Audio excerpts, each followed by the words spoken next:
So I'm going to start off with the most obvious one, which is artificial intelligence and generative AI. You and I have some thoughts on that, but I want to hear what you have to say because it's very intellectually interesting. It's funny, right? Because AI, as you know, has been around a while, but it's only been in the last, I guess, almost 12 months, right? Since ChatGPT and everyone's starting to talk about AI, but modeling, traditional AI has been around a long time, and that's why data has been so important for ages. I have to say on the whole, so we do life cycle analysis on buildings and also as my business partner, technical partner, Dr. Tim Foreman always says, sustainability is a case of trade-offs, right? That you're never going to find that pure solution.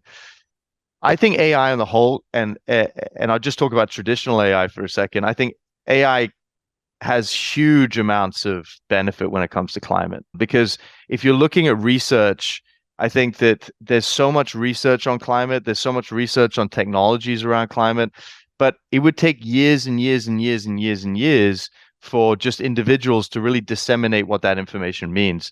So I think that can be a massive benefit. I think if AI is used well and the data that goes in and the research that goes in is good, then we could come to some conclusions much more quickly. And if you look at it, we are in a race against time, right?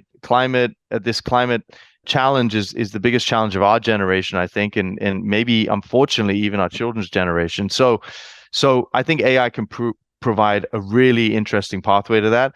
As far as generative AI is concerned, I think the jury's still out.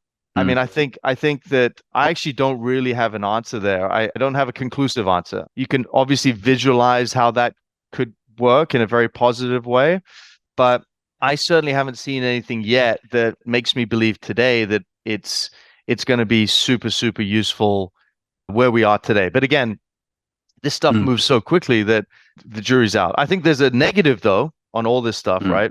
And the negative is that data requires energy to process. Data centers are growing like crazy. I heard recently the Microsoft Copilot is actually delayed because they just can't get enough data centers or enough capacity. I think Singapore is almost tapped out in terms of actual power that's needed for these data centers. So it's going to be very difficult to build more data centers in Singapore. And also I heard from a data center developer the other day that Hong Kong and Singapore are actually the perfect places for data centers in terms of serving the wider Asia region. So unless we also develop innovative solutions to decarbonize data centers, to reduce energy on data centers, I think that's also a big philosophical issue that we need to, well, not just philosophical, it's also a big climate issue that we need to solve for. So, it's a double-edged sword, right?